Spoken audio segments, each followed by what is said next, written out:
सब कुछ तुम्हारे हाथ में है। चलिए देखते हैं इस कहानी में।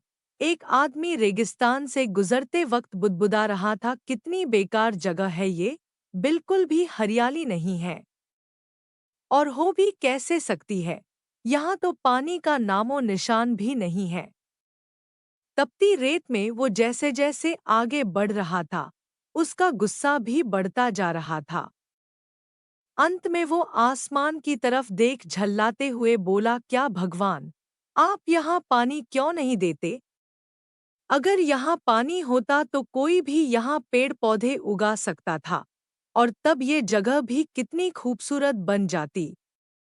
ऐसा बोलकर वह आसमान की तरफ ही देखता रहा, मानो वो भगवान के उत्तर की प्रतीक्षा कर रहा हो। तभी एक चमत्कार होता है। नजर झुकाते ही उसे सामने एक कुआं नजर आता है। वह उस इलाके में बरसों से आ जा रहा था, पर आज तक उसे वहां कोई कुआं नहीं दिखा था। वह आश्चर्य में पड़ गया और दौड़कर कुएं के पास गया। कुआं लबालब पानी से भरा था।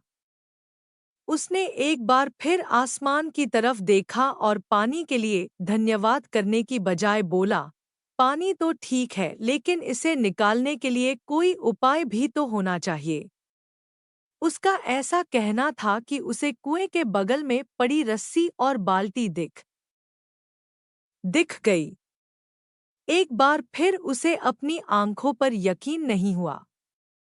वह कुछ घबराहट के साथ आसमान की ओर देखकर बोला, लेकिन मैं ये पानी ढोऊंगा कैसे? तभी उसे महसूस होता है कि कोई उसे पीछे से छू रहा है। पलट कर देखा तो एक ऊंट उसके पीछे खड़ा था।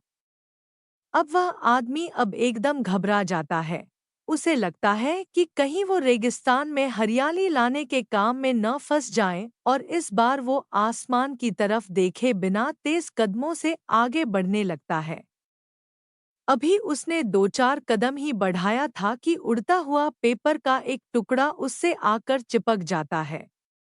उस टुकड़े पर लिखा होता है, मैंने तुम्हें पानी दिया, बाल्टी और रस्सी दी, पानी ढोने का साधन भी दिया। अब तुम्हारे पास वो हर एक चीज है जो तुम्हें रेगिस्तान को हरा भरा बनाने के लिए चाहिए।